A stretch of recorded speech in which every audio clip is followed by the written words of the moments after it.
The internet is bringing renewed life to millions of less well-known books, albums, and movies.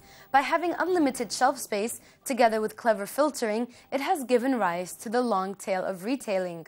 At least that's according to Chris Anderson, editor of Wired magazine and author of the best-selling book on the long tail. And the argument that Chris Anderson made was that in Amazon you have no scarcity.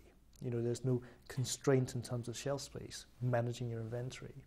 On top of that, you had aggregators, filters, discovery tools, and that allowed you to delve deeper into the tail.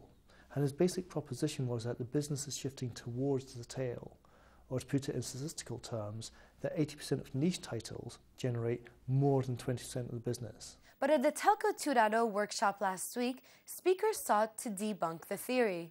We're a collection society, so we don't actually just collect money to pay to songwriters, we have to collect the data to do transactional analysis of it to see who has to be paid. So in this particular example, we had to trawl through 86 million records of work.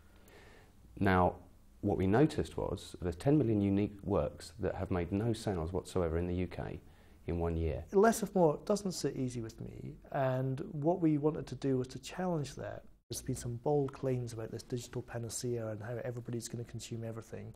And what we're finding, and I think the strapline is, whilst there are some new schools of thought out there, the old rules of marginal costs and marginal benefits, and importantly, economies of scale continue to matter.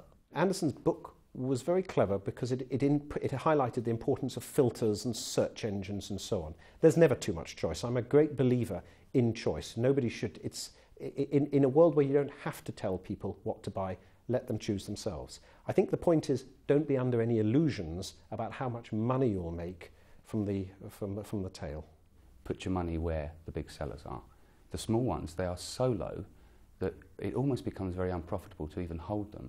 There's a cost to the digital service provider, and there's a cost to us as a society in processing those. So eventually what the songwriter gets back, and let's add aggregation into it as well, it's going to take their cuts, you eventually end up with nothing.